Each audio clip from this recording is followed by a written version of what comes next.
So it's a great pleasure to be here. Yes, I enjoy the movie very much. I find it very inspiring. I find it very entertaining. If you have a donation account, you can tell me. And I do have a willingness to pay of €20. Okay, I can tell you. I just want to make some remarks related to the two keywords of the movie. I think the first one is a bubble crash, and I think many of the time in the movie you mention it as some like human nature or something intrinsic to the market, or this also the market's nature. So here you can see that I only have one slide for my discussion. So I think probably Eric will like it. It's a quote from George Soros about reflexivity.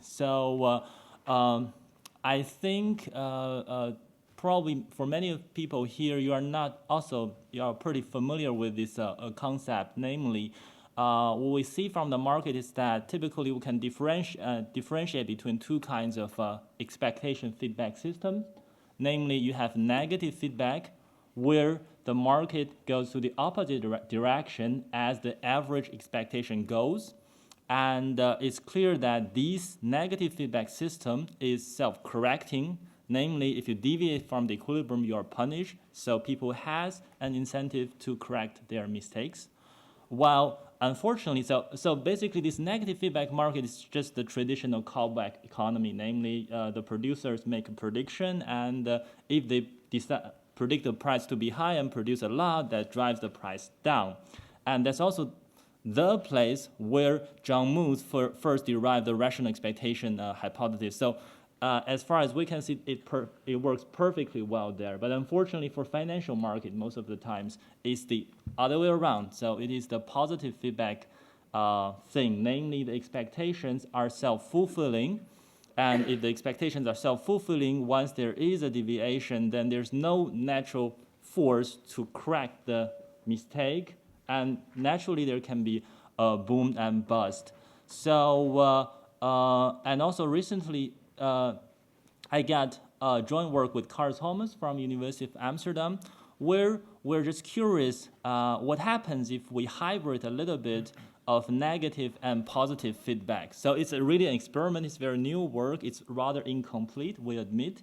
But basically what we do in the laboratory experiment is that we have a hypothetical housing market.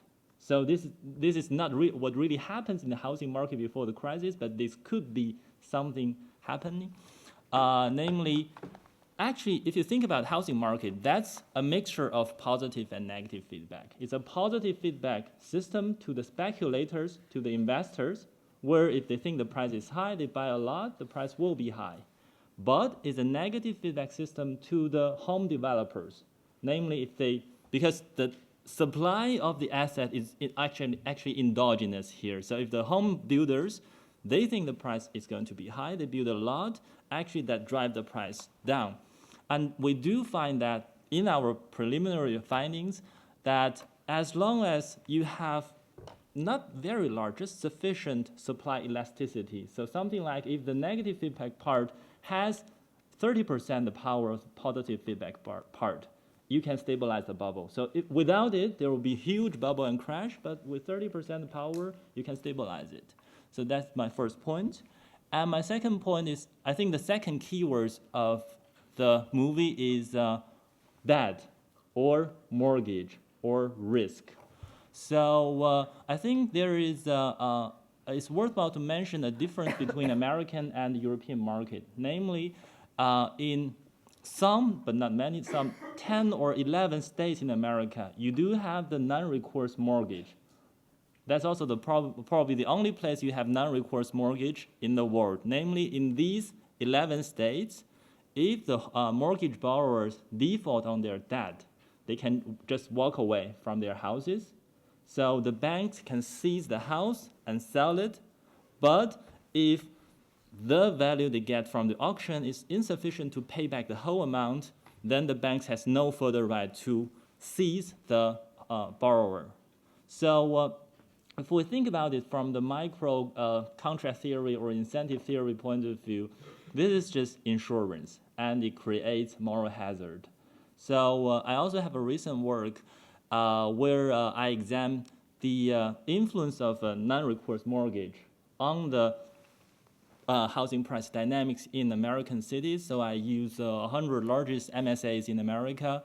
So holding other things equal, what I find is that the cities in non-recourse states do experience much larger price growth during the boom, much sharper price jump during the bust, and better price recovery.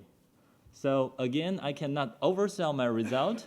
So you can take the message in either way. So basically, you can maybe some people will say that using this story, you can say it's better for America to go back a little bit to recourse in order to avoid future boom and bust, or it might be plausible for countries like Spain or these markets where the home prices are too low and there's no suggestion for recovery to go for a little bit non-recourse. Actually, I think the topic is also on the table somewhere. For example, I noticed in European Commission and some legislation system there is some debate about it.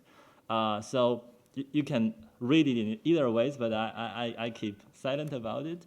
But anyhow, I think that's a pretty important aspect to look at this issue too. So I think, yes, that's the timing for me.